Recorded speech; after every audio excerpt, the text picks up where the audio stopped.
Hello and welcome to the Antimicrobial Resistance Implementation Toolkit developed by the California Department of Public Health. In this video, we will cover the collection and grouping of isolate results for antimicrobial resistance reporting. At a high level, antimicrobial resistance reporting is a matter of collecting all isolates for a patient within a time frame and applying filtering rules to turn the collection of results into meaningful information. This diagram outlines the sequential set of steps for AR reporting. It starts with the collection of all isolates for each patient in the last reporting period. The isolates are then filtered until only organisms specified by NHSN remain. Then, the eligible isolates are grouped by invasive and non-invasive sources, each of which have their own distinct set of filtering rules. If there are still multiple isolates for a patient collected on the same day, then a deduplication step is applied. This ensures that only meaningful isolate results are reported to NHSN.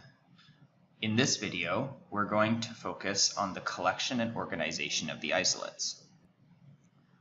When collecting all isolates for AR reporting, the first step is to filter out all non-eligible organisms. Appendix A of the NHSN User Guide specifies a listing of all eligible organisms for AR reporting. This listing also specifies all combinations for the organism, specimen type, and antimicrobial agents. This listing outlines which combinations are important to NHSN for reporting. Each month, results are reported across every inpatient location and a few select outpatient locations.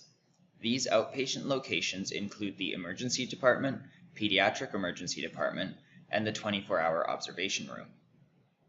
When reporting the susceptibility results of an organism to an antimicrobial agent, facilities should only report the final or corrected results. NHSN also specifies the representation for each result type, as outlined in this slide, ranging from susceptible, susceptible dose-dependent, intermediate, resistant, non-susceptible, or not tested. Of course, like any good rule, there's an exception. Gentamicin and streptomycin results for Enterococcus have only two result types, susceptible or synergistic, or resistant not synergistic. NHSN requires that facilities only report results which are electronically collected. There cannot be any manual entry to an NHSN AR report. If a facility cannot obtain the results, it is acceptable to use unknown or not tested for the organisms. Each isolate is grouped in one of two distinct sources. The invasive source, which includes isolates from blood or cerebrospinal fluid, and the non-invasive source, which includes lower respiratory or urine isolates. These different sources are treated as separate AR events, and also have some different rules in regards to deduplication, which we will outline in a later video. At a high level, each source has a basic rule for whether it is eligible to be reported in a given reporting period. For invasive sources, each eligible organism is reported per patient per 14-day period.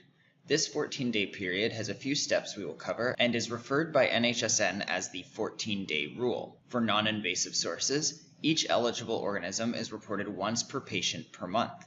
This means that only the first isolate in every month is reported for each patient. Some facilities may find themselves wondering what to do with their susceptibility results for non-required drugs. These results are only eligible if all of the NHSN required antimicrobials were not tested. For example, let's say Staphylococcus aureus is tested against oritavancin by a facility. The facility could deem this isolate eligible reporting only if none of the 23 required antimicrobials were tested. In this case, the facility would report the specimen with all required drugs appearing as not tested in their report. Oritavancin will be reported without the susceptibility results information because it is not specified by NHSN as a required drug for Staphylococcus aureus. Thank you for watching this video on selecting the appropriate isolates for AR reporting.